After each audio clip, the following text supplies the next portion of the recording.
उदयनिधि स्टालिन के सनातन पर दिए गए बयान से शुरू हुआ विवाद खत्म होता बिल्कुल नहीं दिख रहा, क्योंकि अब खुद प्रधानमंत्री नरेंद्र मोदी ने सनातन विवाद पर पहली बार प्रतिक्रिया दी है और एक तरीके से जो कुछ उन्होंने कहा उससे यही लगता है कि खुद अब कमान उन्होंने संभाल ली है और उनकी यह प्रतिक्रिया विपक्ष को परेशान करने वाली दिख रही है।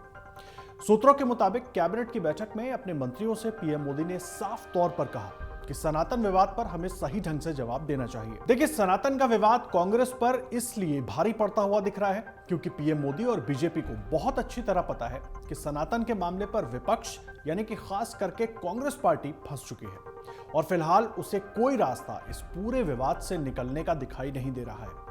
एक तरफ जहां मध्य प्रदेश में कांग्रेस नेता कमलनाथ और बेटे नकुलनाथ बाबाओं के जरिए वोट जुगाड़ने की जुगत में लगे हुए हैं, अलग अलग बाबाओं को अपने यहां बुलाकर उनकी कथा करवा के, तो वहीं सनातन पर इंडिया गठबंधन के नेता का बयान कांग्रेस की सॉफ्ट हिंदुत्व की छवि को नुकसान पहुंचाता हुआ दिख रहा है, खास करके हिंदी भाषी राज्यों में। सनातन विवाद पर जहां इंडिया गठबंधन के कुछ दलों ने सबको सभी धर्मों का सम्मान करने की सलाह दी है, तो वहीं गठबंधन के प्रमुख दल कांग्रेस की ओर से जिस तरह की प्रतिक्रिया आई वो किसी के गले नहीं उतर रही। इस बयान का विरोध करने की बजाय किसी कांग्रेस नेता ने इसे अभिव्यक्ति की आजादी बताया, तो किसी ने इसे कुरीतियों को दूर करने से जोड़ा, लेकिन किसी ने इसका खुलकर विरोध नहीं किया और वजह साफ है। कांग्रेस तमिलनाडु में किसी भी सूरत में डीएमके को अपने साथ रखना चाहती है, क्योंकि डीएमके को अपने साथ रख के दक्षिण भारत में खास करके तमिलनाडु में कांग्रेस अपनी मजबूती को और बढ़ाना चाहती है। देखिए, अगले कुछ महीनों में कई राज्यों में विधानसभा के चुनाव होने हैं और उससे पहले इस तरह का बयान बीजेपी को थाली में सजा कर देना एक बड़ा मुद्दा देने के जैसा है और इसलिए प्रधानमंत्री नरेंद्र मोदी ने अपने मंत्रियों से इसका सही से जवाब देने की बात कही है। मतलब साफ है, बीजेपी इस मुद्दे को बरकरार रखना चाहती है, जिंदा रखना चाहती है, कांग्रेस को इस मुद्दे में उलझा कर रखने के लिए।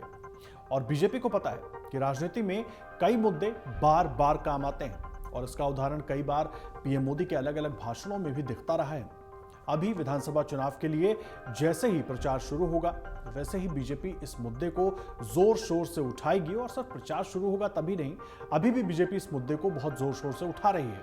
और हो सकता है खुद पीएम मोदी के चुनावी भाषणों में भी आपको इस मुद्दे की गूंज सुनाई दे जाए। कांग्रेस भले ही इंडिया वर्सेस भारत के मुद्दे को बड़ा करके देख रही हो और बीजेपी पर हमलावर हो, लेकिन खुद पीएम ने मंत्रियों से कहा है कि संविधान में भारत शब्द पहले से ही है। ऐसे में इस मुद्दे पर बीजेपी के नेता संभल कर अपनी बात रखें, लेकिन सनातन पर जवाब जरूर दिया जाए। अमर उजाला अब आपके टीवी पर भी।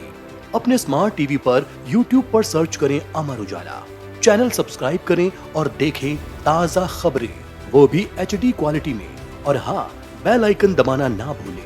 ताकि हर खबर हो आपके घर। अमर उजाला, निष्पक्ष, निर्भीक, निरंतर।